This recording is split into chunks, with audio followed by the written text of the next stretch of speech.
आप कहाँ पर हैं और किस टाइप का टेस्टिंग खाना होना चाहिए, चाहिए उसमें उसमें ज़्यादा ज़्यादा मिर्ची होनी मिर्ची चाहिए, कम मिर्ची होनी चाहिए, वो आपके वांट्स हैं, ठीक है। और डिमांड क्या होती है? वो वांट जो आप खरीद सकते हैं, जिसको परचेज करने का आपके पास क्षमता है, उसको हम डिमांड कहते हैं, ठीक है। मेरी वांट हो सकती है कि मुझे एक कार चाहिए, ये मेरी नीड है ट्रांसपोर्टेशन के लिए। वांट मेरी ये हो सकती है कि मुझे मर्सिडीज कार चाहिए, कि मैं अफोर्ड नहीं कर सकता हूँ, तो वो मेरी डिमांड नहीं बन सकती, ठीक है। तो ये हमने लास्ट टाइम कवर किया था, इसलिए मैं आगे बढ़ता हूँ। फिर हम लोग मैस्लोज हायरार्की ऑफ नीड्स में थोड़ा गए थे, जो मैंने समझाया था लास्ट टाइम कि एक एब्राहम मैस्लो करके हैं, थे, उन्होंने एक साइकोलॉजिस्ट थे अमेरिका में, तो बहुत साल पहले, अब तो गुजर गए।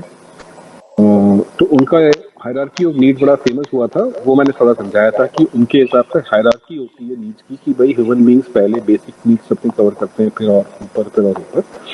और फिर मैंने ये भी समझाया था कि उसके बाद ये पाया गया है कि ये नीड्स जरूरी नहीं है कि किसी हायरार्की में फॉलो हो।